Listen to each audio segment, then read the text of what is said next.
Hello दोस्तों, क्या हाल है। मेरा नाम है सिद्धार्थ। आप सुन रहे जर्नल ऑफ लाइफ। हम बाहर आए हुए हैं, तो ये एक क्वासाई व्लॉग जैसा वीडियो है। पर एक एक इम्पोर्टेंट इशू है जिसके बारे में आज मैं आपसे डिस्कस करने वाला हूँ। कोई जैसे आमतौर पर कोई प्रॉब्लम आती है, उसका सोल्यूशन होता है, वो नहीं करने वाला हूँ आज। एक प्रॉब्लम है जिससे जब से मैंने खासकर लिटरेचर पढ़ना शुरू किया है, रिलीजियस टेक्स्ट मोस्ट इम्पोर्टेंटली, पिछले 6-7 साल से मैं इस सवाल से जूझ रहा हूँ। तो हाल ही में मुझे पता चला कि बहुत सारे साइंटिस्ट, साइकोलॉजिस्ट, फिलोसोफर्स भी इस सवाल से जूझ रहे हैं। तो उस सवाल को मैं थोड़ा सा अनपैक करने की कोशिश करूँगा। अब ये इतना कॉम्प्लेक्स इशू है कि I am not sure whether I would be able to communicate as effectively as I want myself to. पर आप कोशिश कीजिएगा, अगर आपको पहली बार में दिक्कत हो समझने में, दूसरी बार वीडियो देखिएगा। अगर नहीं आया समझ में, कोई डाउट रहा, कमेंट सेक्शन में मुझे लिख के बताइएगा कि क्या डाउट है। मैं उसको रिजॉल्व करने की अपनी तरफ से जितना बेहतर कोशिश कर सकता हूँ करूँगा। पर ये सब शुरू करने से पहले जो मेन चीज़ है वो ये है कि आज ही क्यों। अगर ये सवाल बहुत टाइम से बहुत सारे लोग सोच रहे हैं, मैं बहुत टाइम से इस बारे में सोच रहा हूँ, तो आज ही क्यों इसका जिक्र कर रहा हूँ।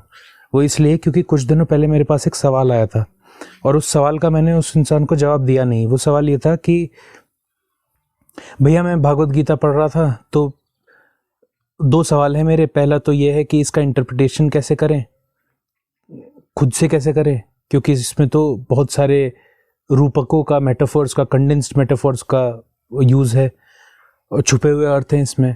और दूसरा सवाल जो था वो ये था कि कैसे पता करें कि जो इंटरप्रिटेशन हम पढ़ रहे हैं, जो गीता में किताब में लिखा है, वो सही है, कुछ सही इंटरप्रिटेशन जैसा होता भी है क्या कि नहीं। और ये बहुत अच्छा सवाल है। किसी के भी दिमाग में अगर ये सवाल आता है तो PAT you back for the question. पर इस सवाल को आज अनपैक करने की कोशिश करते हैं।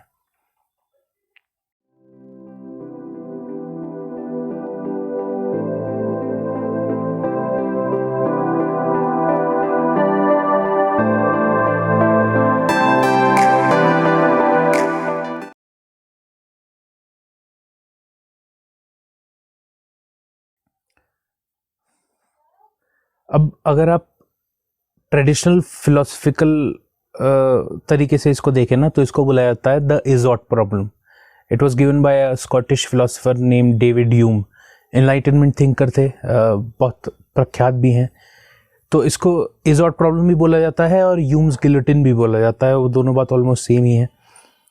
तो जो जो डेविड ह्यूम का स्टेटमेंट है, वो कहते हैं कि for as this ought or ought not expresses some new relation or affirmation, it is necessary that it should be observed and explained, and at the same time that a new reason should be given that seems altogether inconceivable.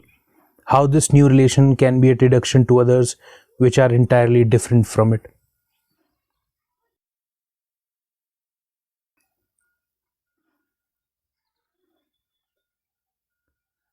अब इसको अगर सीधी भाषा में समझाने की कोशिश करूं तो डेविड ह्यूम ये कह रहे हैं कि this is-ought problem, this arises when one makes claim about what the world ought to be based solely on statements of what the world is. अब इसको थोड़ा उदाहरणों के साथ समझने की कोशिश करते हैं इस समस्या को। प्रॉब्लम यह है कि आप जब भी किसी रिलीजियस टेक्स्ट को पढ़ रहे हैं, मान लीजिए, मैं इसको लिटरेरी क्रिटिसिज्म के पर्सपेक्टिव से समझाने की कोशिश कर रहा हूँ। आप किसी भी रिलीजियस टेक्स्ट को अगर पढ़ रहे हैं, तो आप अगर किसी से पूछेंगे कि जो मतलब आप समझ रहे हैं उस टेक्स्ट का, जो आप इंटरप्रेट कर रहे हैं, कैसे पता वो सही है, कैसे पता वो सही है। तो आमतौर पर ये होता है कि उस इंटरप्रिटेशन को जितने लोग कोरॉबोरेट कर देते हैं, वो इंटरप्रिटेशन सही माना जाता है। पर ये कोई बहुत ही अच्छा आंसर तो हुआ नहीं। कोई भी इंटेलेक्चुअल इंसान विद अ सेन माइंड, वो आपसे ये कहेगा कि आप फैक्चुअली चेक करें उसको, और जितना ज़्यादा आप फैक्ट्स के क्लोज जाते जाएंगे, आपका इंटरप्रिटेशन उतना ज़्यादा सोफिस्टिकेटेड, उतना ज़्यादा प्योर इन सम सेंस होता जाएगा। अब जहां पर आप ये बोलते हैं वहीं पर ये इज ऑट प्रॉब्लम अराइज हो जाता है। ये इज ऑट प्रॉब्लम क्यों अराइज होता है? क्योंकि अगर आप ये बोल रहे हैं कि इंटरप्रिटेशन सही है कि नहीं, ये पता करने के लिए आपको फैक्चुअली चेक करना पड़ेगा, तथ्यांतिक रूप से जांच पड़ताल करनी पड़ेगी, तो एक टाइम पर हमारे सामने इन्फिनिट नंबर ऑफ फैक्ट्स होते हैं। Even if we do not know it or do not acknowledge it, still there are infinite number of facts present in front of us at a given moment. तो अगर आपको action decide करना है कि आप कौन सा एक्शन चूज करना चाहते हैं, तो उस गिवन सेट ऑफ फैक्ट्स में से हम जो आमतौर पर करते हैं साइकोलॉजिकली, वो ये करते हैं कि हम उन फैक्ट्स में से एक रैंडम सेट ऑफ फैक्ट्स निकाल लेते हैं और उसके ऊपर एनालाइज करके हम एक्ट आउट करते हैं।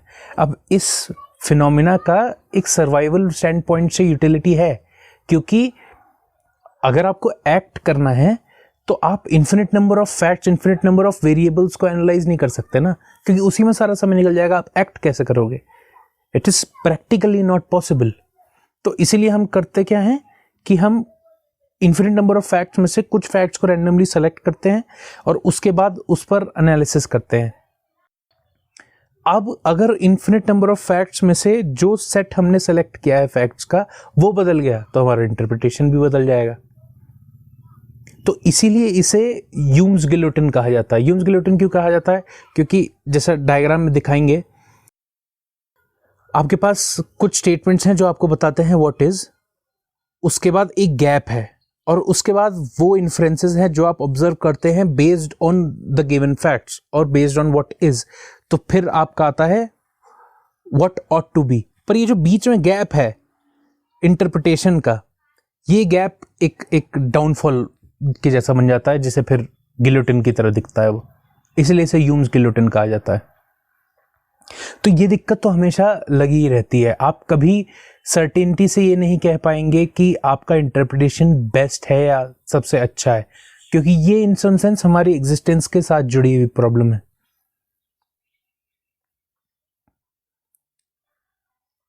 हमारे जो फिजियोलॉजिकल बीइंग है ना, वो हमको दुनिया को लो रेजोल्यूशन में दिखाता है, और जैसा मैंने कहा उसकी एक अपनी सर्वाइवल स्टैंड पॉइंट से यूटिलिटी है।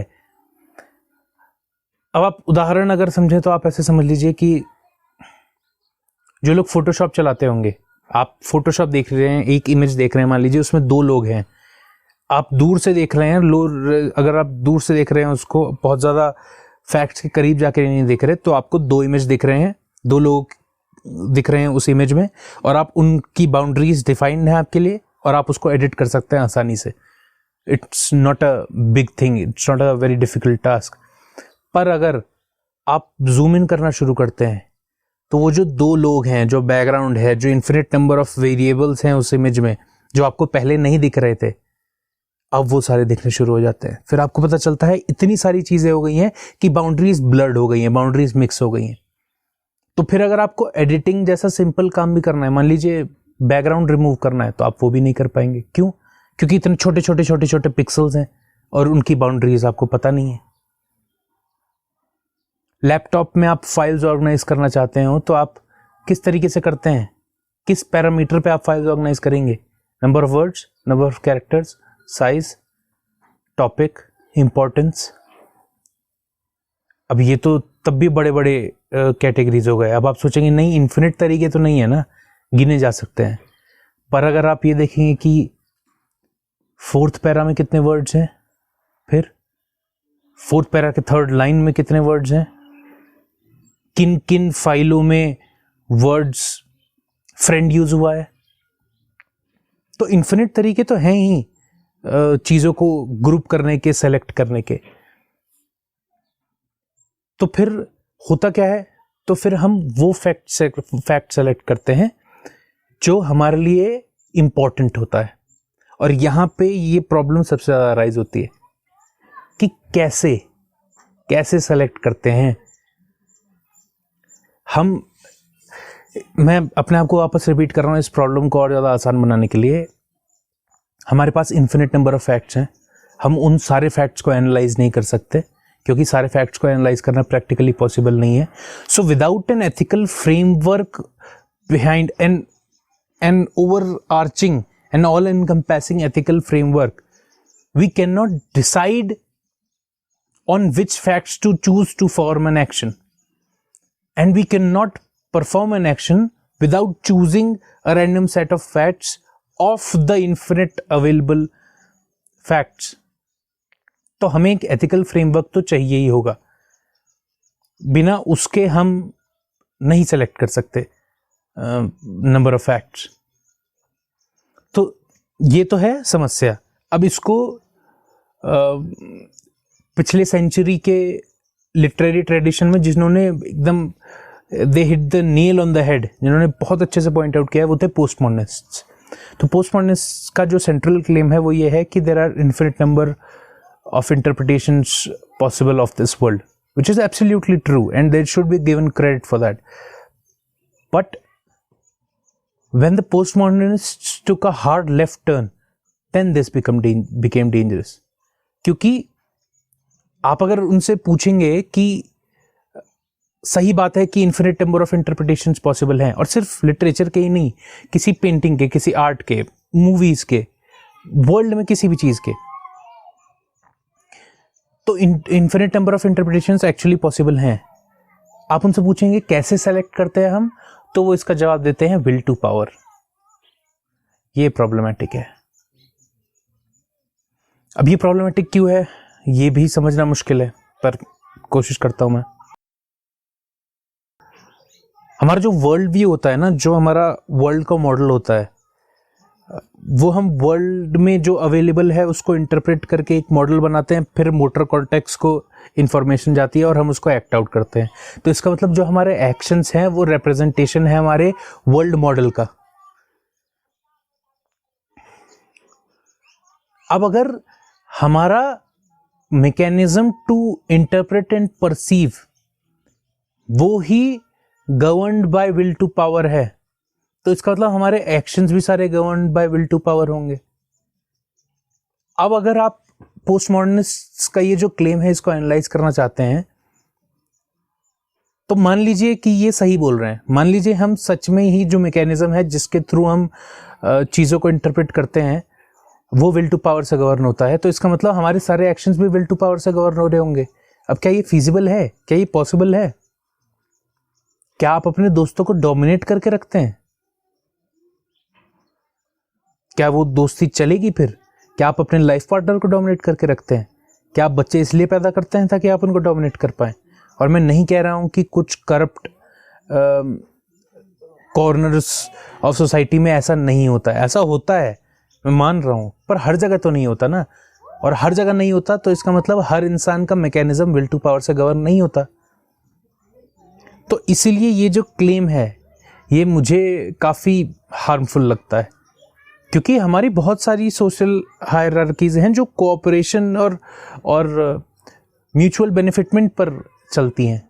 Globalisation is one of them. It is not governed by will to power.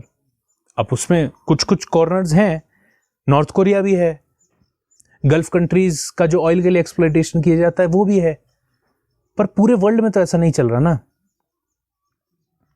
तो पोस्टमॉडर्निस्ट के क्लेम्स के साथ ये समस्या है. तो एंड में if I am trying to tie all that I have laid it out to you, वो ये होगा कि चाहते हुए भी हम कभी सच बयां कर नहीं सकते, क्योंकि we know that the truth is infinite and all of those facts that exist in the truth. जैसे कृष्ण कहते हैं सभी भूत मुझ में, मैं सभी भूतों में नहीं हूं. तो इन सभी भूतों के, इन सभी फैक्ट्स के एनालिसिस को हम प्रैक्टिकली अफोर्ड कर नहीं सकते. We are human beings, we are limited psychologically, physically, in every possible sense. तो हम सारे इन्फिनिट फैक्ट्स एनालाइज नहीं कर सकते. तो हम एक random fact, set of fact select करते हैं और उनको एनालाइज करते हैं, और उसके बाद हम the best possible, or closest approximation to truth को बयां करने की कोशिश करते हैं. पर कभी भी हम एब्सोल्यूट ट्रूथ को बयां नहीं कर सकते. और यही कारण है, ये निश्चित ही ऋषियों ने, संतों ने समझा होगा, तभी उन्होंने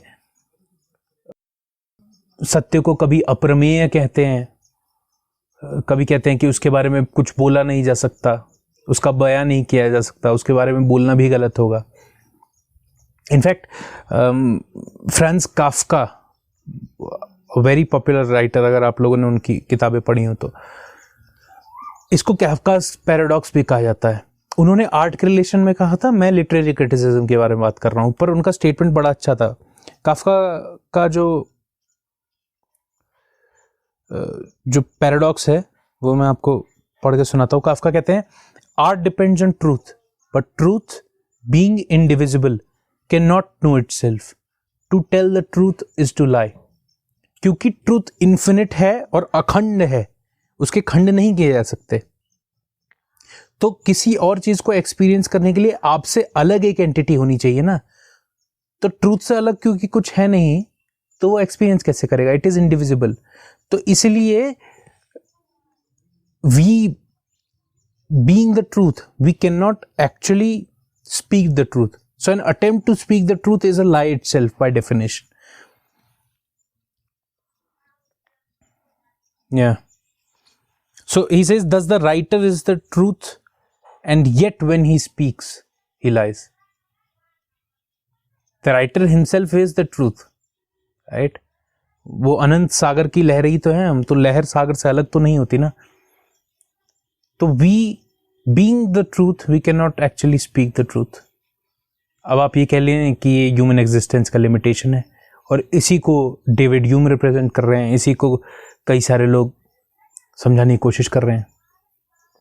तो ये तो वो प्रॉब्लम थी जिससे मैं गुजर रहा हूं इतने टाइम से. अब अगर मैं जो सवाल मेरे पास आया था उसका सोल्यूशन फाइंड आउट करने की कोशिश करूं कि भगवद गीता का इंटरप्रिटेशन कैसे करें और कैसे समझें, तो कोई परफेक्ट तरीका तो है नहीं. और परफेक्ट तरीका क्यों नहीं है, क्योंकि उसके बारे में हम बात कर ही चुके हैं. सबसे अच्छा तरीका ये किया जा सकता है कि आप नेटिव लैंग्वेज में वो टेक्स्ट स्टडी करें. I think that would be of a great help. क्योंकि संस्कृत से अगर हिंदी में आप अनुवाद पढ़ते हैं उसका, या इंग्लिश में अनुवाद पढ़ते हैं, तो फिर हर लैंग्वेज की अपनी एक लिमिटेशन होती है. तो जो संस्कृत में ओरिजिनली कहा जा रहा था उसे बिल्कुल वैसे का वैसा ही हिंदी में अनुवाद कर देना काफी मुश्किल होता है. तो इसीलिए जो ओल्ड टेस्टामेंट है वो हिब्रू में है. लोग जब पढ़ते हैं उसको तो वो इंग्लिश में पढ़ते हैं, पर कई बार ओल्ड टेस्टामेंट में जो हिब्रू वर्ड्स हैं जो वो मीनिंग कन्वे करना चाहते हैं, वैसा एग्जैक्ट मीनिंग कन्वे करता हुआ शब्द इंग्लिश में होता ही नहीं.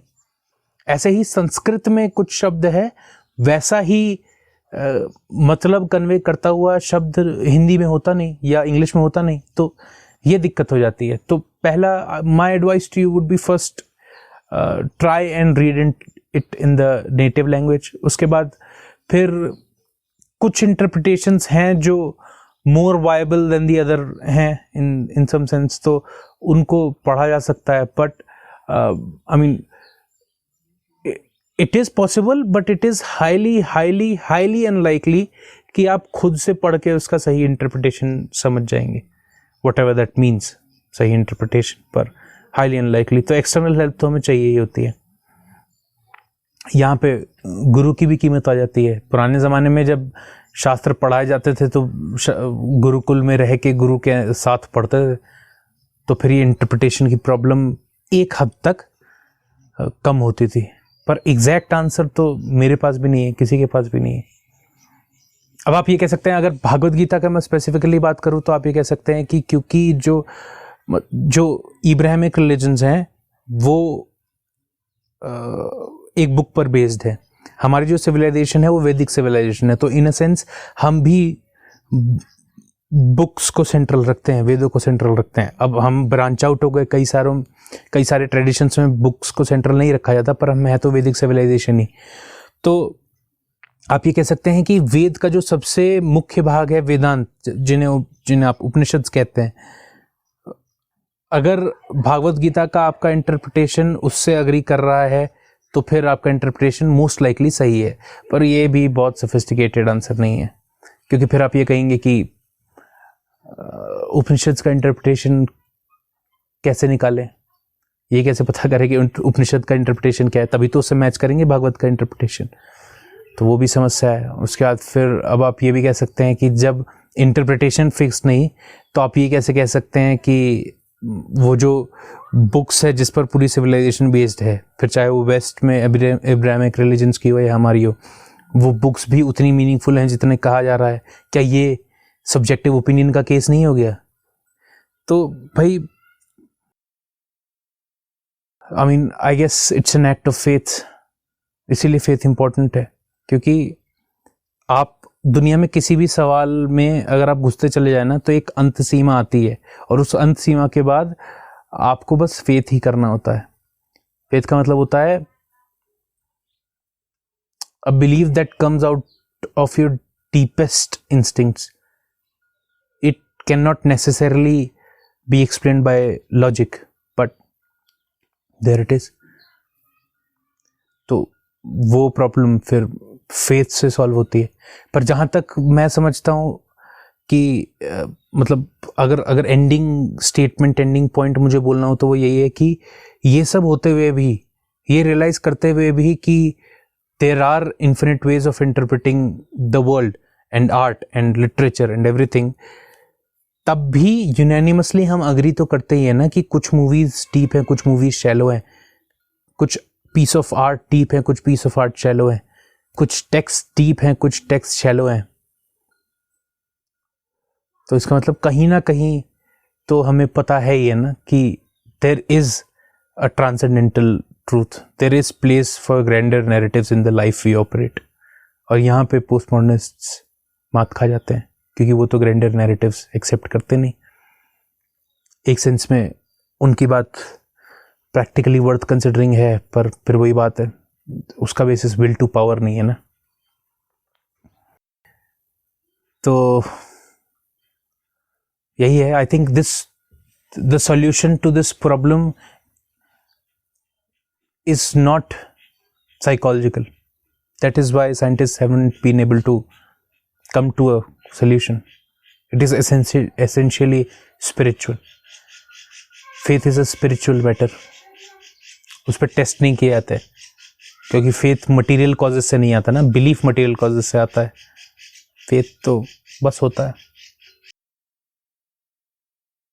तो उम्मीद करता हूँ कि ये बात आपको समझ में आई होगी। मैं किसी भी तरीके से आपको, चाहे आप किसी भी रिलीजन से बिलोंग कर रहे हो, रिलीजियस टेक्स्ट की तरफ जाने में या पढ़ने से डिस्करेज नहीं करना चाहता। पर ये प्रॉब्लम है जो हर एक इंटेलेक्चुअल को, हर एक सेन माइंड को कंसिडर करनी चाहिए, ताकि वो इंटरप्रिटेशंस जो डेंजरस हैं, हार्मफुल हैं, आप उनसे थोड़े से दूर हट पाएं, और जो इंटरप्रिटेशंस रिलेटिवली हेल्पफुल हैं उनके पास जा पाए। तो उम्मीद करता हूँ ये वीडियो आप लोगों को पसंद आया होगा, ये बात समझ में आई होगी। मुझे कमेंट सेक्शन में लिख के बताइएगा आप इस बारे में क्या सोचते हैं या क्या सोचते आए थे। हमारे इस छोटे से ट्रिप में से और भी वीडियोस आपके सामने आती रहेंगी। उम्मीद करता हूँ आप अपना सपोर्ट दिखाएं, like share subscribe the video, और फिर मिलेंगे किसी और वीडियो में, किसी और बात पर चर्चा करेंगे।